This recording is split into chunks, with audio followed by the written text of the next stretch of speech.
Ships in the making, bound for a distant shore, world for the taking, men gone forevermore, boarding and setting sail. Sexto Continente, dirigido por el obispo de Orihuela, Alicante, Monseñor José Ignacio Munilla.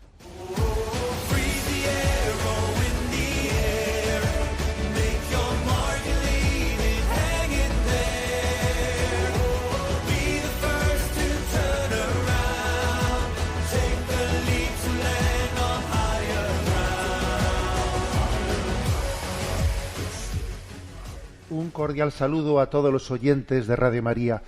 Con la gracia de Dios nos disponemos a realizar un nuevo programa de Sexto Continente que lunes y viernes de 8 a 9 de la mañana, una hora menos en las Islas Canarias, realizamos aquí en directo en Radio María España. Hoy es 3 de mayo y claro, el mes de mayo para Radio María es un mes muy especial. Este mes que consagramos, que dedicamos especialmente a María, para mostrar su belleza al mundo.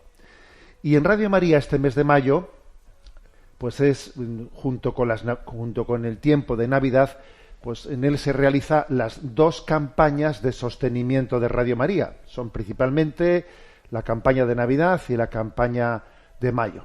Además, este año se da la circunstancia de que celebrando pues los 25 años de Radio María, pues entonces esta campaña del mes de mayo tiene un eco muy especial. 25 años de Radio María en España, 25 años cambiando vidas, 25 años anunciando la verdad que es Jesucristo, la verdad que nos da libertad y alegría.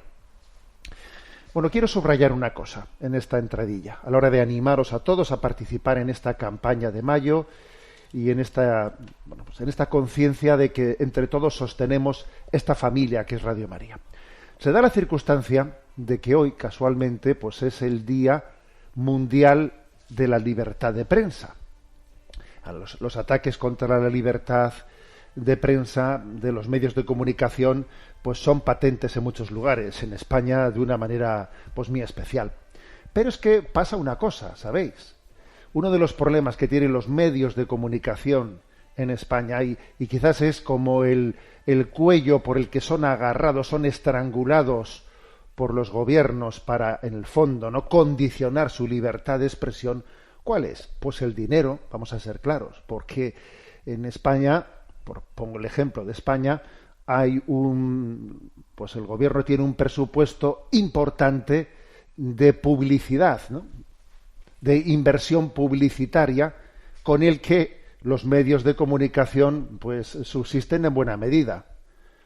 El año pasado, por ejemplo, para este año, mejor dicho, pues el gasto total es el 270 millones de euros en publicidad, 138 en campañas institucionales y otros 131 en campañas comerciales, pero dependientes de empresas públicas del Estado. O sea, en total son 270 millones que se dice, bueno, pues a este medio de comunicación le doy tanta publicidad. En el fondo, esa publicidad institucional, vamos a ser claros, pues es una especie de sostenimiento, subvención encubierta. Subvención encubierta. Entonces, claro, por ahí, ese es un método por el que los gobiernos en la práctica pueden intentar asfixiar la libertad de expresión. Como un medio de comunicación sea crítico, como un medio de comunicación resulte molesto, pues le quitamos publicidad institucional y entonces lo va a pasar mal. Bueno, eso es un hecho. Así son fórmulas nuevas de cercenar la libertad de expresión. Pero por eso digo que es tan importante subrayar que en Radio María ni publicidad institucional ni publicidad de ningún estilo, ¿sabes? Porque obviamente el que pone ese dinero, como es el caso este de los gobiernos, que como ponen publicidad institucional se sienten con el derecho de decir tú que estás hablando contra mí. También las empresas, obviamente, cuando ponen su publicidad, esperan unas expectativas de que determinado programa radiofónico, en nuestro caso, ¿no? Pues resulte atrayente y no les cause problemas a ellos. Si les causa problemas, retira su publicidad. Obviamente, el que pone el dinero condiciona las cosas, ¿no? Entonces, el hecho de que Radio María, dentro de ese reparto que se hace, ¿no?, de la publicidad institucional, pues Radio María no tenga ningún tipo de publicidad institucional, no reciba absolutamente nada de las administraciones, ¿no?, ni de las empresas privadas tampoco, ¿no? Pues entonces me parece que es clave.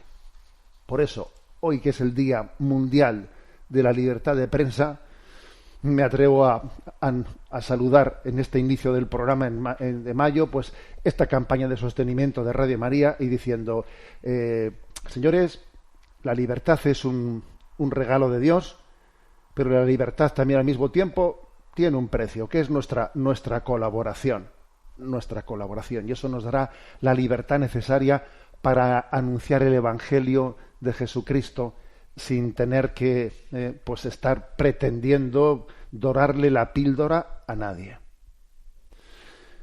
María, nuestra Madre, se ha volcado en nosotros estos 25 años. Ha sido un milagro el sostenimiento de Radio María, y no únicamente hemos podido sostener Radio María en España, sino patrocinarla en otros muchos lugares del mundo, ¿no?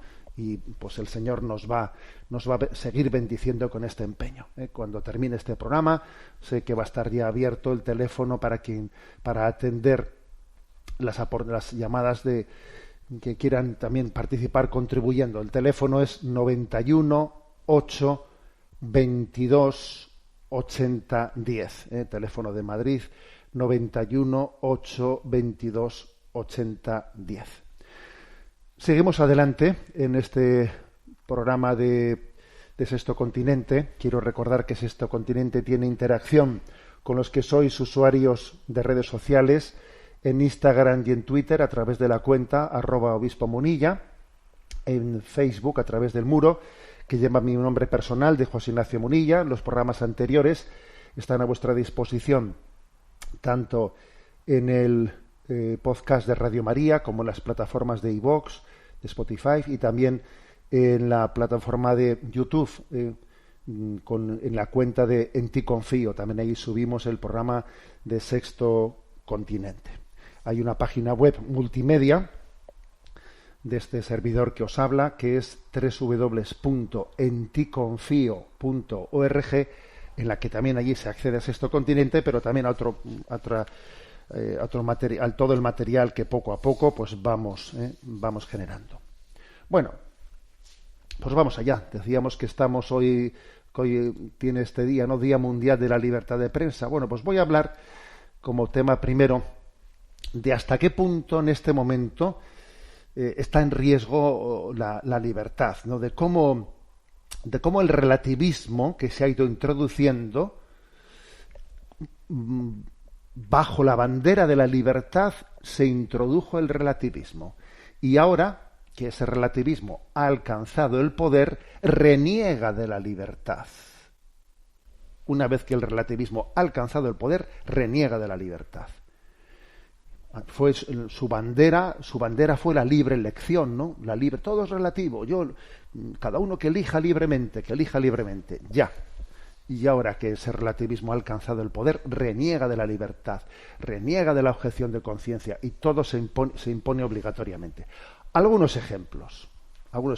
Por ejemplo, pues en México hemos escuchado esta semana cómo el Senado en México ha aprobado la prohibición de las llamadas terapias de conversión, ¿no? O sea, se amenaza con a los psicólogos que acompañen a las personas pues que tienen, por ejemplo, ¿no?, inclinaciones homosexuales, y si el acompañamiento terapéutico que les hacen tiene algún viso de que en el fondo pues está como ayudándoles a que sus atracciones homosexuales sean reconducidas hacia la atracción heterosexual, entonces eso se entiende que es terapia de conversión, y eso está prohibido, ¿no? Incluso con penas de 6 años de prisión para quienes realicen, financien, promuevan. Bueno, eso también, por cierto, en España también se aprobó tal cosa, lo que ahora se ha aprobado en México. Bueno, pero ¿qué es lo que es absolutamente increíble, no? Pues que esa prohibición de las llamadas terapias de conversión, que digo llamadas, porque aquí se le llama terapia de conversión a cualquier acompañamiento a una persona para intentar que sus heridas interiores pues sean acompañadas, ¿no? Sean acompañadas y él pueda vivir la virtud de la castidad, como todo cristiano, ¿no? Bueno, pues esto es curioso, que esta prohibición, ¿no? Que esto es un delito, la terapia de conversión, se da al mismo tiempo en el que pues se permite, ¿no? Y se aprueba y se promociona que alguien pueda tomar, incluso siendo menor de edad, hormonas para inhibir la pubertad, para someterse a cirugía de cambio de sexo. Y parece que esto no es una terapia de conversión. O sea, se dice que se prohíbe la terapia de conversión, pero sin embargo parece absolutamente, ¿no? Algo asumible, pues que se puedan promover no ya terapias, sino intervenciones quirúrgicas para que una persona se cambie de sexo. Y esto, por lo visto, no es ningún problema. O sea, está prohibido una terapia de conversión para que alguien con tendencia homosexual mire, ¿no? Explore, sea acompañado para ver si su tendencia puede ser revertida, y sin embargo se aplaude con las orejas pues que alguien pueda aplicar cirugía de cambio de sexo, ¿no? Pues es increíble. Es que la verdad es que esto nos lo cuentan hace unos años y no nos lo creemos, ¿no?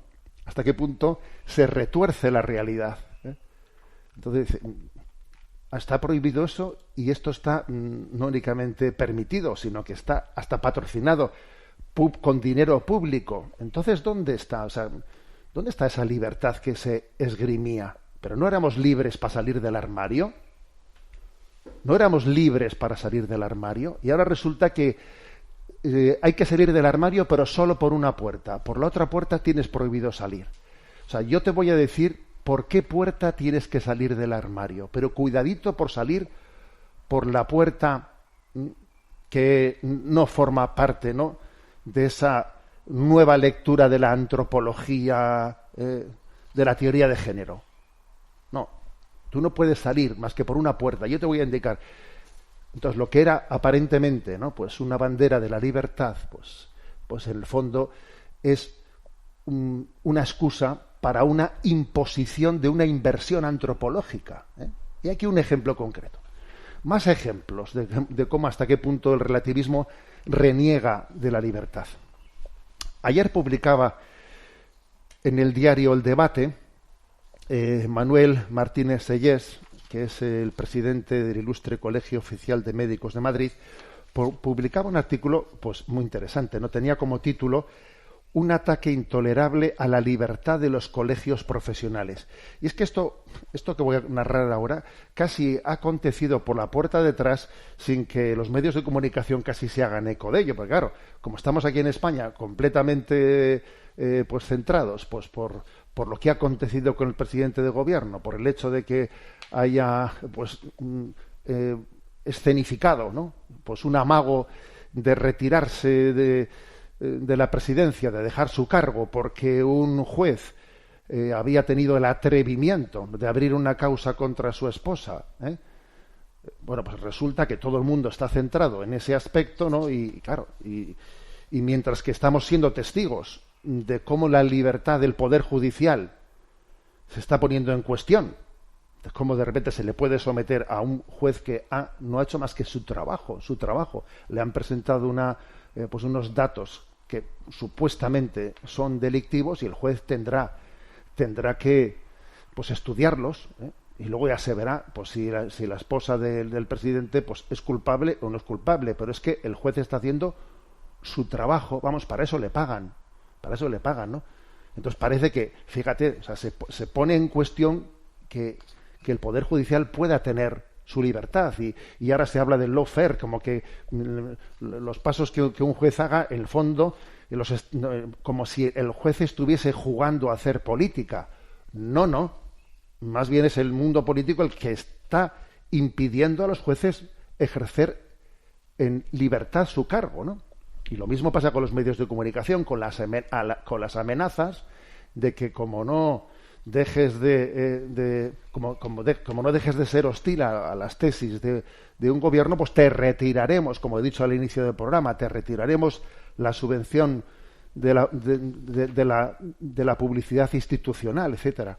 Bueno, pero como estamos todos centrados en eso, se nos ha pasado algo muy importante, y es que el día 1 de mayo, pues se publicaba un Real Decreto, entraba en vigor un Real Decreto en el que acontecía algo muy grave, ¿no?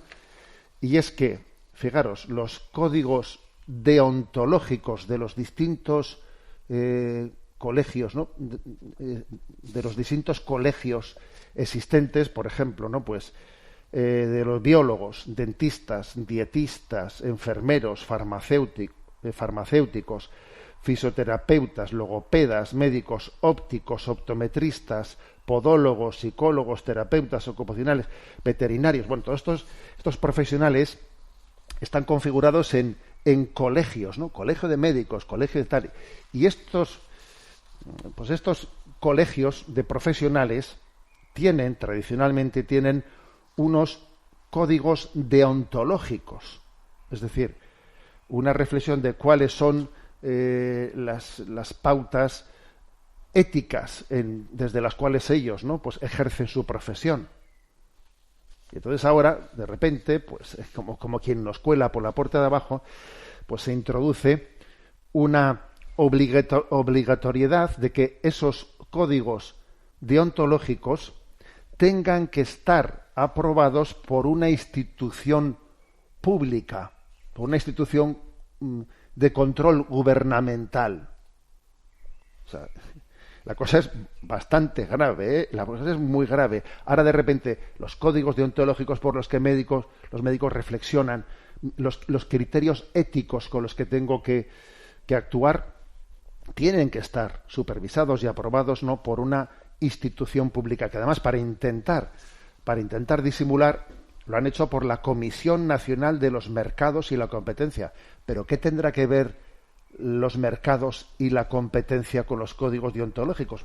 Pero el caso es haber introducido que tenga que haber una instancia de control gubernamental sobre los códigos deontológicos de los profesionales.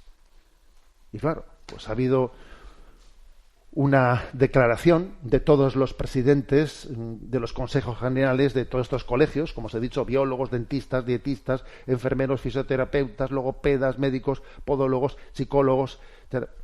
Han emitido todos ellos una declaración crítica diciendo esto es una auténtica invasión de la libertad de conciencia de los profesionales, ¿no? Pero curiosamente esto ha tenido muy poco eco en los medios de comunicación. Yo, de hecho, voy a reconocer que me he enterado de esto por el artículo que ayer publicaba Manuel Martínez Sellés, como digo, el presidente del Colegio Oficial de Médicos de Madrid. Un artículo muy breve, lo voy a leer porque creo que las cosas las deja claritas, ¿no? El título es Un ataque intolerable a la libertad de los colegios profesionales. Entre tanta distracción mediática, ha pasado casi desapercibida la modificación del Real Decreto publicada precisamente el 1 de mayo. Esta modificación exige que los colegios profesionales de ámbito nacional y consejos generales sometan sus propuestas de códigos deontológicos o de la modificación de los mismos a la Comisión Nacional de los Mercados y la Competencia para su evaluación antes de ser aprobada. Esta nueva normativa permitirá la censura de dichas normas éticas, convirtiendo al gobierno en un inquisidor generalis que controlará todos los códigos profesionales.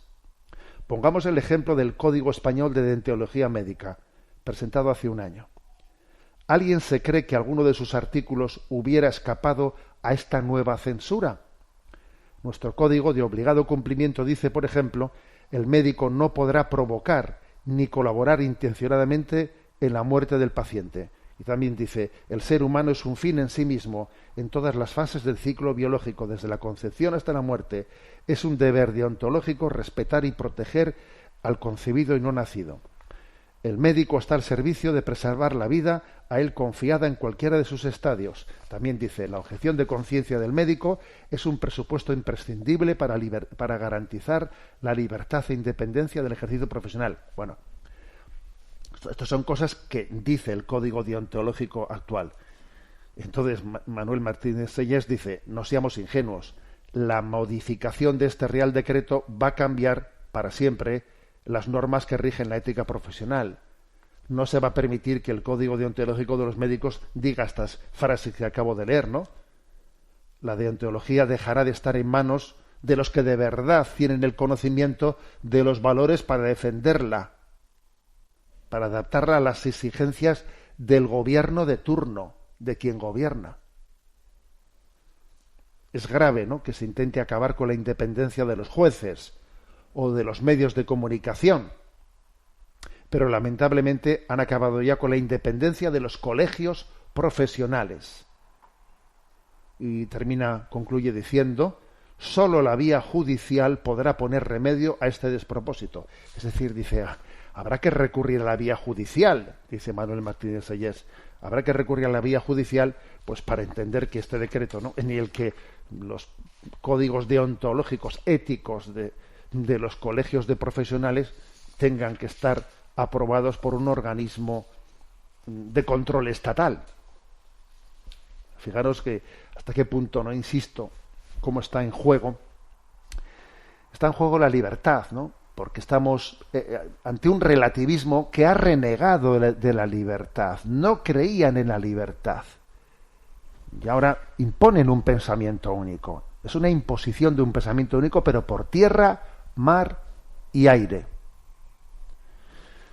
Bien, hoy tendremos un espacio especialmente prolongado para atender a las preguntas de los oyentes, pero como estamos en el mes de mayo, bueno, pues vamos sin duda alguna, ¿no?, a cantar a María.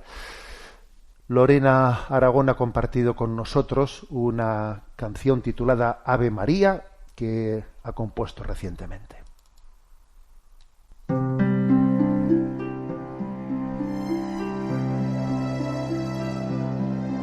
Dios te salve María, llena eres de gracia, el Señor es contigo, bendita tú eres entre todas las mujeres,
Continuamos en esta edición de Sexto Continente y quiero recordar que hay un correo electrónico habilitado que es sextocontinente@radiomaria.es, sextocontinente@radiomaria.es, y a Yolanda, que está en la emisora, le vamos a pedir que nos vaya presentando pues las consultas, las aportaciones que los oyentes nos han hecho llegar. Buenos días, Yolanda. Muy buenos días.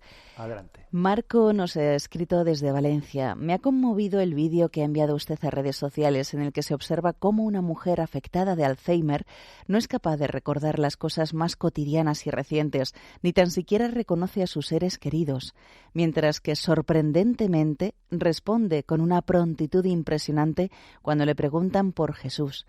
Como le digo, el vídeo me ha conmovido y hago mía la expresión con la que usted acompaña el vídeo. Si se me va la cabeza, me pido no olvidar esto. Pero me surge la siguiente duda. ¿Se atrevería usted a afirmar que existe una relación directa entre la fe de una persona y su memoria en materia religiosa cuando está afectada por una demencia?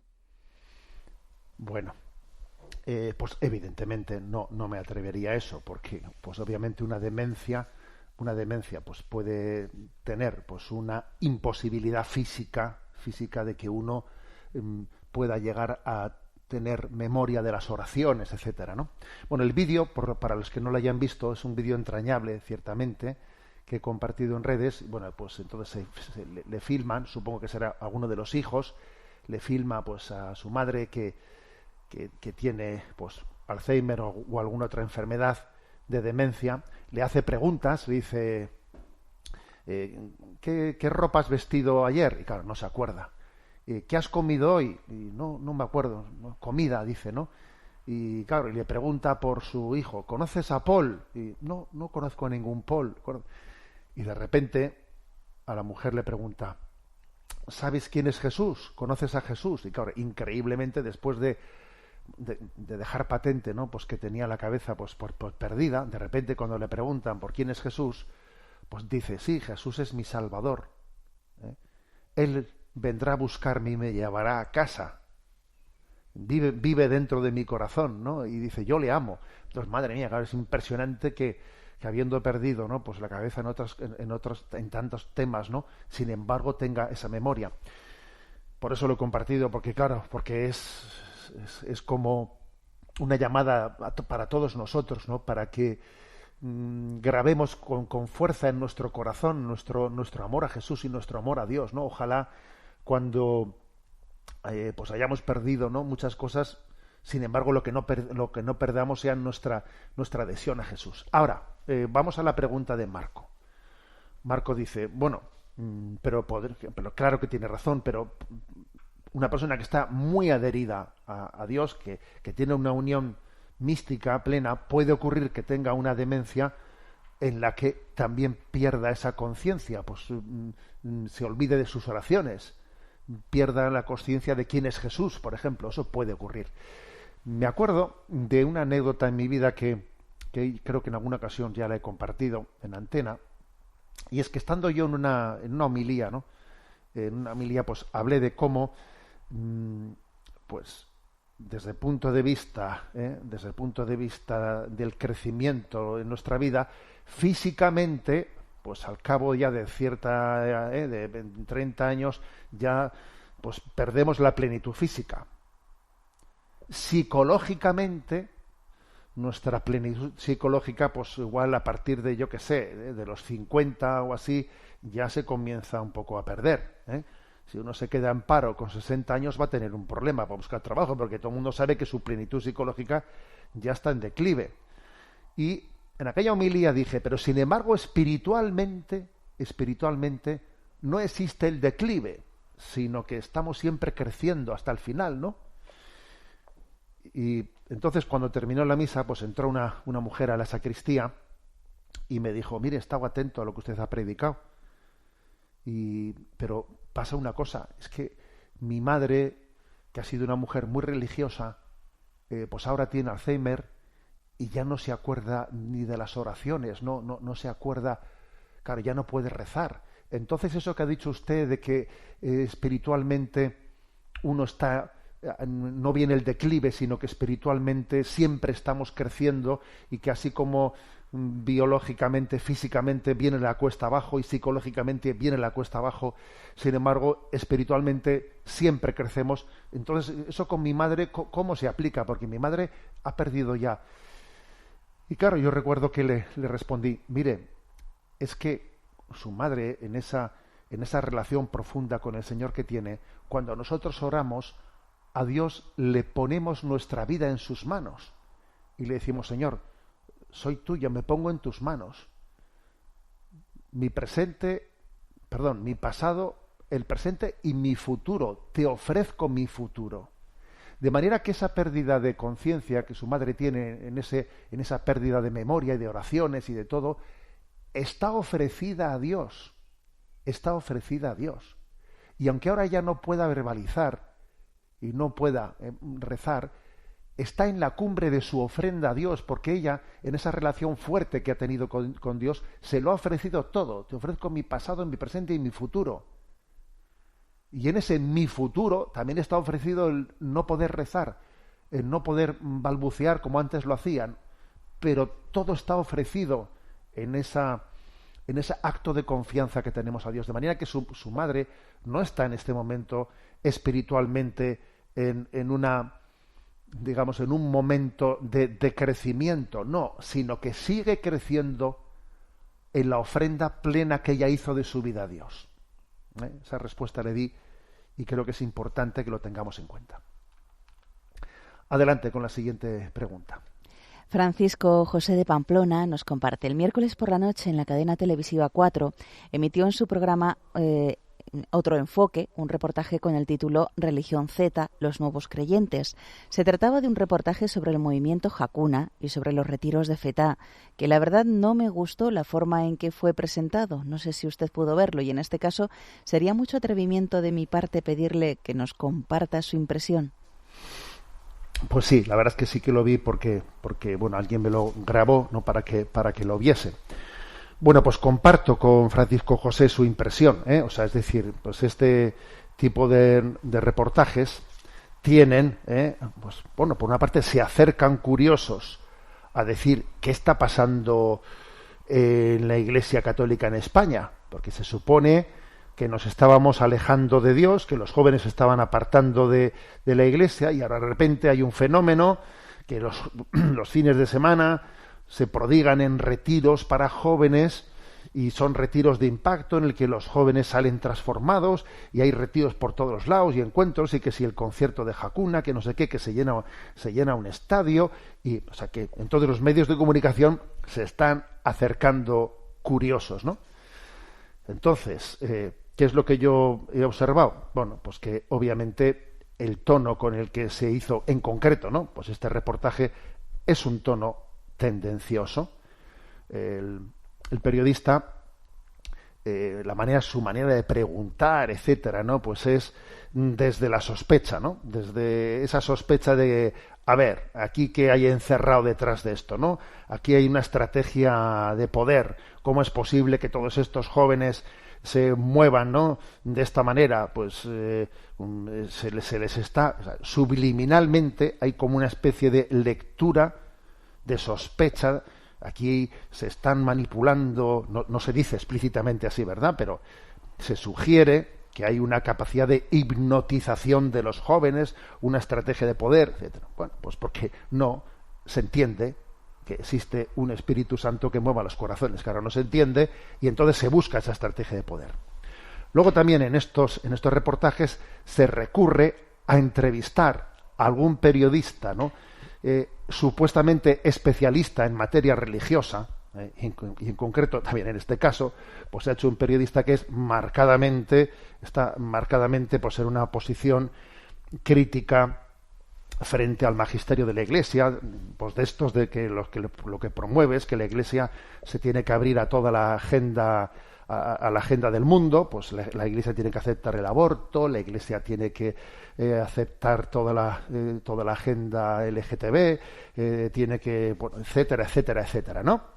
Entonces, claro, pues este tipo de periodista hace una lectura de los jóvenes que tienen este encuentro con Cristo, que se convierten, transforman su vida, diciendo, bueno, es que esto es un cristianismo guay, está por encima de las nubes, pero fíjate tú, no reivindican que las mujeres se hagan sacerdotes, no reivindican que la Iglesia pues asuma la agenda LGTB, no reivindican, porque les pasa, porque existe una perplejidad de que según su esquema los jóvenes tienen que tener esa ideología. Entonces, si los jóvenes no tienen esa ideología, entonces son unos pijos.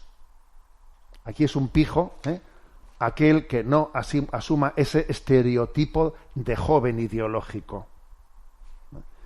Entonces, bueno, pues ahí está. Y luego también, otra cosa que me llamó la atención es que, claro, tú a la hora de hacer un reportaje, por ejemplo, entrevistan a una joven que es apóstata, que no sé a cuento de qué viene esa entrevista, ¿no? Pero bueno, entrevistan a una joven que es apóstata. Claro, han elegido una apóstata que tiene una capacidad de expresión potente, que tiene facilidad de expresión, etcétera, ¿no? Y sin embargo, cuando entrevistan a pues algún joven pues que ha tenido pues la gracia de tener un retiro que le ha transformado, pues claro, entrevistan a un joven que tiene menos facilidad de expresión, etcétera. Claro, tú a la hora de elegir a quién entrevistas, pues también estás inclinando completamente el reportaje por un lado y otro lado, ¿no? Aún así, para mí hay un momento culminante, ¿no? En este reportaje, y es que cuando el periodista, ¿no?, que digo que es un poco maestro de la sospecha, ¿no?, de que aquí hay estrategia, poder y no sé qué, cuando el periodista le dice, ¿no?, a José Pedro Manglano, que es el sacerdote fundador del grupo Hakuna, ¿no?, le dice, a mí todo este lenguaje del amor, la alegría, la paz, todo esto me parece un lenguaje vacuo, le dice, ¿no? Vacuo, que es falso, vacío, ¿no? Vacío, falto de contenido. Este lenguaje, ¿no? Es un lenguaje vacuo. Y entonces José Pedro Manglano le dice, hombre, usted dice vacuo, pero ¿no será que es sencillo? Porque los verdaderos valores son sencillos. El Evangelio es sencillo. Jesús es sencillo. Y a veces los que vivimos, ¿no?, atrapados por las ideologías, tenemos una mente complicada y lo sencillo nos parece vacuo, nos parece pues palabras vacías, pero en realidad en esas palabras como paz, alegría, amor, se esconde la verdad de Dios, porque Dios es sencillo. Y si Dios es sencillo, la verdad es sencilla. Y para entender la realidad, pues no hay más que, o sea, no hay otra posibilidad de entender. Aquí qué estrategias hay, quién controla las conciencias, cómo es posible que tantos miles de jóvenes se acerquen a estos retiros, ¿no? Claro, es como no tener capacidad de encaje, porque desde tus esquemas ideológicos no te cuadra que eso esté sucediendo. Claro, es que te has olvidado de que existe Dios, de que existe el Espíritu Santo, de que mueve los corazones, de que asiste a su iglesia, nos da sus dones, sus carismas, ¿no? Pero bueno, esta es mi impresión del reportaje. Pero en cualquier caso, obviamente, ¿no?, algo se está moviendo cuando medios de comunicación, y no precisamente, ¿no?, pues muy cercanos, ¿no?, a la vida de la Iglesia, sino más bien algunos de ellos, ¿no?, pues de tono abiertamente anticlerical, pues se acercan curiosos, ¿no?, a ver cómo, pues el hecho de que son muchos jóvenes los que parecen que van en dirección contraria. ¿A dónde vais vosotros, que vais en dirección contraria de este pensamiento único y de esta especie de tsunami de secularización y de arrancarnos el alma cristiana? ¿Cómo podéis ir en dirección contraria? Bueno, pues es hermoso ver, ¿no?, también cómo se hace un reportaje que, aunque es tendencioso, en mi opinión, ¿no?, tendencioso, sin embargo, deja patente que el Espíritu está sorprendiendo a nuestro mundo. Adelante con la siguiente cuestión. Luis María nos escribe desde La Coruña. En estos domingos se están celebrando las primeras comuniones en muchas de nuestras parroquias y me duele mucho comprobar cómo se ha llegado a trivializar en algunos lugares el ponerse en la fila para recibir la comunión. Tengo la impresión de que se toma la decisión de comulgar dependiendo de si los que están junto a nosotros lo hacen. ¿No le parece a usted que habría que llamar la atención sobre la importancia de comulgar con las debidas disposiciones? Pues sí, yo creo que sí. Yo creo que, por ejemplo, en el momento de comulgar que se dijese explícitamente, bueno, ahora viene el momento de la comunión, que cada uno discierna si está debidamente preparado para poder acercarse al Señor. Una frase como esta, una frase de este estilo, pueden acercarse a aquellos que estén debidamente preparados, que cada uno discierna si tiene la debida preparación para poder acercarse. O sea, a los demás se les invita a que hagan una comunión espiritual hasta que puedan recibir la comunión. Alguna frase sencilla creo que deberíamos de hacer, porque es cierto lo que dice el oyente. Muchas veces en unas celebraciones de repente puede no comulgar nadie o comulgar todo el mundo. Igual no comulga nadie porque nadie se ha movido delante, tal. Pero de repente hay una celebración en la que los delante se mueven, ¡ala! Y allá va todo el mundo y se pone en la fila. Eso es así. Y entonces creo que también hay que subrayar esa necesidad de preparación para poder disponernos a recibir adecuadamente la Sagrada Comunión. Y que a veces es virtuoso no comulgar. Como algo transitorio, obviamente, hasta que pueda hacerlo debidamente, pero puede ser virtuoso no comulgar. Acordaros de que en los Evangelios hay muchos pasajes, ¿no?, que subrayan esto. El encuentro de Jesús con el centurión romano: Señor, yo no soy digno de que entres en mi casa, pero una palabra tuya bastará para sanarme.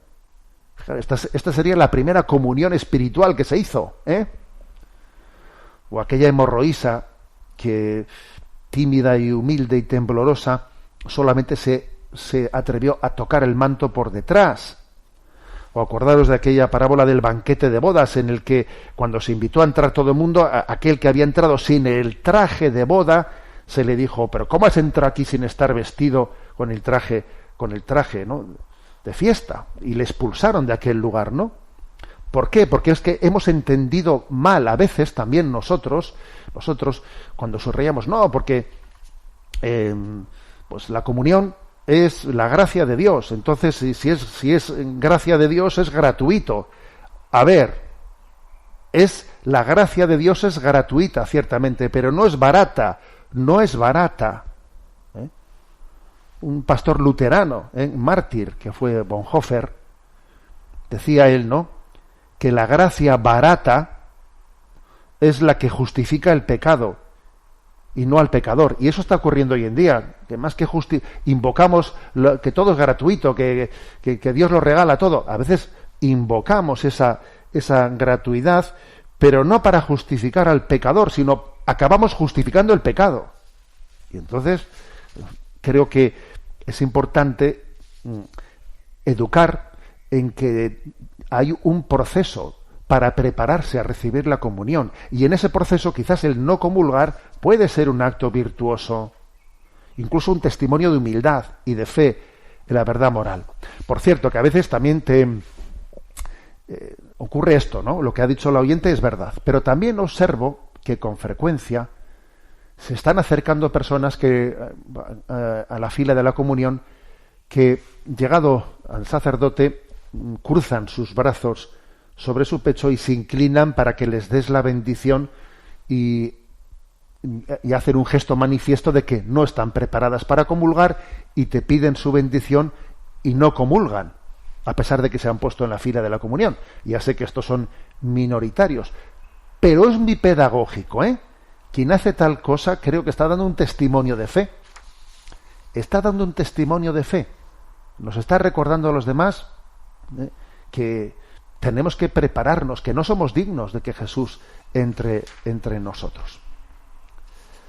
Adelante con la siguiente pregunta. Nos escribe Juana de Málaga. Dice: recientemente me invitaron a un retiro espiritual en el que me rechinaron algunas cosas que quisiera compartir con usted para mi aclaración. En concreto nos decían que hay que distinguir entre la religión y la espiritualidad. Lo importante sería la espiritualidad, no la religión. Y nos ponían el siguiente ejemplo. La religión sería como el vaso y la espiritualidad es el agua. No importa con qué vaso bebas, sino que lo importante es que bebas el agua de la espiritualidad.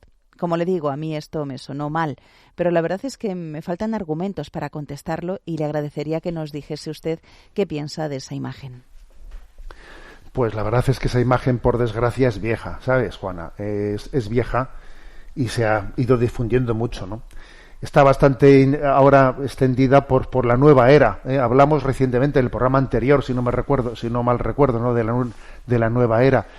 Y esa nueva era está como ligada también a la teoría del pluralismo religioso. Pluralismo religioso, es decir, que en el fondo, pues todas las religiones, pues son igualmente verdaderas, ¿no? Aquí lo importante no es con qué vaso bebas.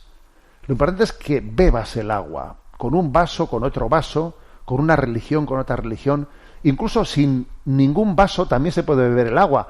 Se puede beber, pues eso, como se dice, a morro, ¿no? O con la mano, echándote un poco de agua en la mano y sorbiendo.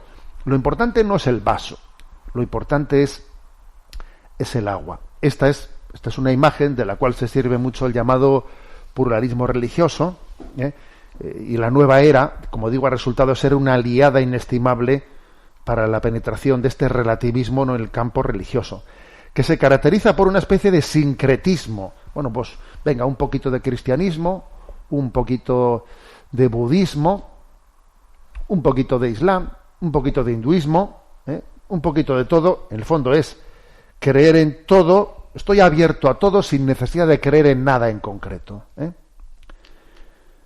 Pero voy a decir una anécdota histórica. Quienes se piensan que han descubierto el Mediterráneo, que se piensan que esto es muy moderno, es la espiritualidad moderna, la de la nueva era, están muy equivocados. Esto en el fondo es una reedición del paganismo que existía en el Imperio Romano, con el que se tuvo que enfrentar el cristianismo, ¿no? Y un ejemplo ilustrativo, pues es lo que aconteció en el siglo IV en un debate que hubo entre un tal Simanco y San Ambrosio en el siglo IV. Simanco era el presidente del Senado romano, ¿no? Entonces este hombre, Simanco, colocó un ara de la victoria a la entrada del Senado romano, y cada uno de los senadores, al entrar en las sesiones, ¿no?, del Senado, tenía que quemar incienso en ese altar, independientemente de sus creencias. Porque a juicio de Simanco, tanto el cristianismo como el paganismo eran igualmente válidos. En su opinión, todas las religiones eran igualmente válidas, ¿no?, al tratarse de caminos de búsqueda de una realidad que nos supera. Su disertación, la tesis de este Simanco, se resumía en esta frase: a tan gran misterio es imposible que se pueda llegar por un solo camino. Esto decía Simanco. A ver, al misterio del Dios, del Dios Todopoderoso, es tan grande que es imposible que se pueda llegar por un solo camino. Luego, mira, aquí, cuando vengamos aquí al Senado a debatir todos los políticos, quememos un poco de incienso en este altar, independientemente de las creencias que tengamos cada uno, ¿no? Bueno, los cristianos se negaron en redondo a quemar incienso en ese altar pagano, ¿no? Y San Ambrosio, obispo de Milán, fue el encargado de responderle a Simanco. ¿Y cuál fue la respuesta? La respuesta es, a ver, que la religión no es el camino del hombre para llegar a Dios. La religión cristiana es el camino que Dios ha abierto para llegar al hombre. Entonces, el senador pagano Simanco, y con él hoy en día los defensores del pluralismo religioso, que se creen que han inventado una historia nueva del el vaso y el agua, y esto es tan viejo como el paganismo, ¿no?, piensan que no se puede decir que haya un solo camino, ¿no?, para llegar a Dios, pero es que en el fondo lo que dice San Ambrosio es que es Dios el que ha venido a nosotros por un camino. No es que nosotros estemos buscando caminos para llegar a Dios, es Dios el que ha tomado la iniciativa O sea, la religión cristiana no es una gnosis, una salvación por el conocimiento. No somos gnósticos. La religión cristiana no es una gnosis, un conocimiento, sino que la religión cristiana es un hecho histórico. Dios se hizo carne en Nazaret. Aquí se hizo carne y entregó su vida por nosotros, allí en el Calvario. O sea, es un hecho histórico. Hay un camino, porque es Dios el que ha abierto el camino. Si fuésemos nosotros los que abriésemos los caminos, entonces claro, habría muchos caminos. Pero es que es Dios el que ha abierto el camino para llegar a nosotros. Podríamos decir lo siguiente, que el cristianismo no es una religión, es un acontecimiento. Es un acontecimiento, es Dios el que ha venido a nosotros, ¿no? Entonces, esa teoría del pluralismo religioso es totalmente incompatible para los que creemos en la encarnación, que es que Dios ha llegado a nosotros. Luego eso de que me importa, es decir, Jesucristo no solo es el agua, sino que también es el vaso. Y es que el cristianismo, en el cristianismo no se puede distinguir entre religiosidad y espiritualidad. No se puede distinguir. De la misma forma que en el ser humano no se pueden separar las venas de la carne, porque entonces se acaba con la vida. Pues es que aquí no se puede distinguir el vaso del agua, porque es Jesucristo, ¿no?, el que se ha revelado. Y no hay otro mediador entre Dios y el hombre, dice 1 Timoteo, capítulo 2, versículo 15. Hay un único mediador entre Dios y los hombres, ¿no?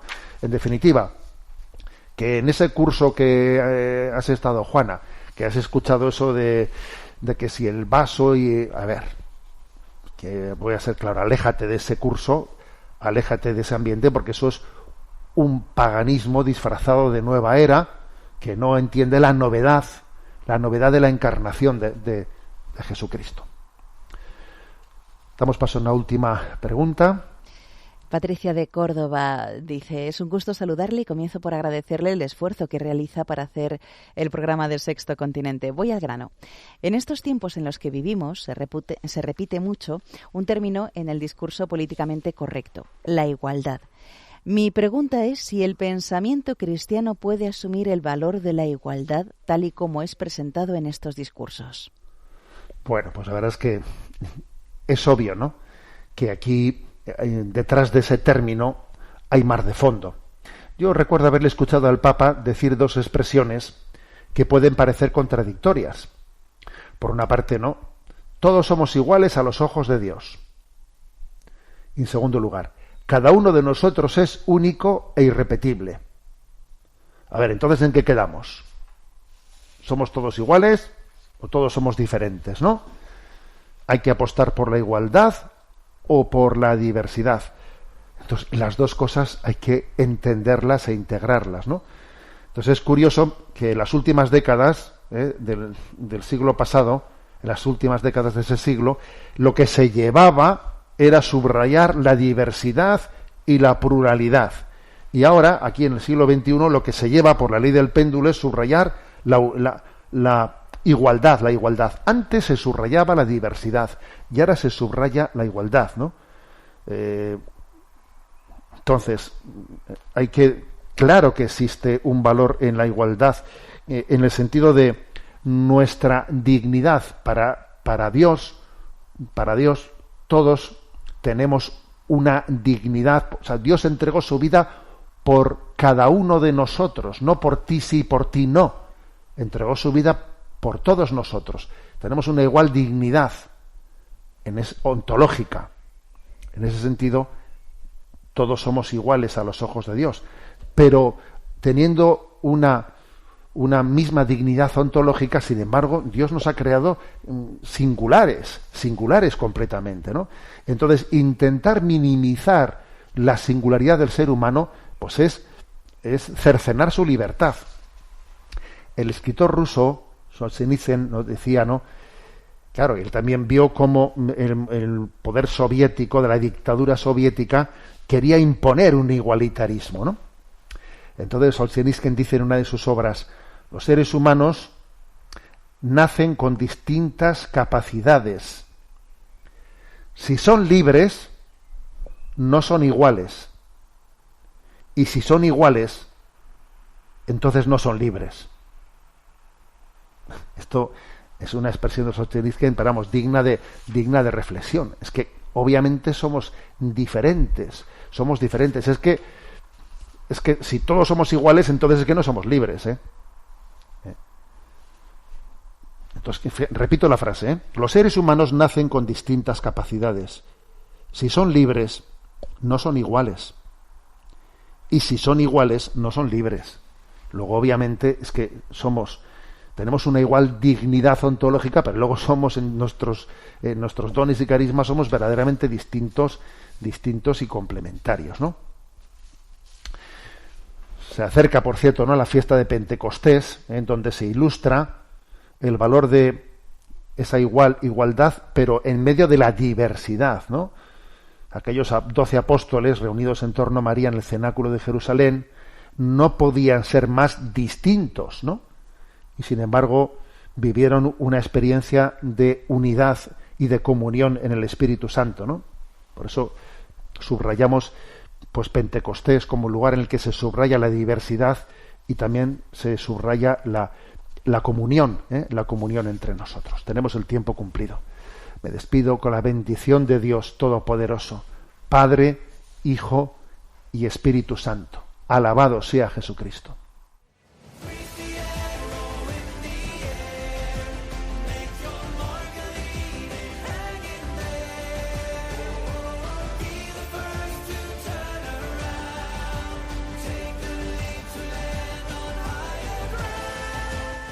Finaliza en Radio María Sexto Continente, dirigido por el obispo de Orihuela Alicante, Monseñor José Ignacio Munilla.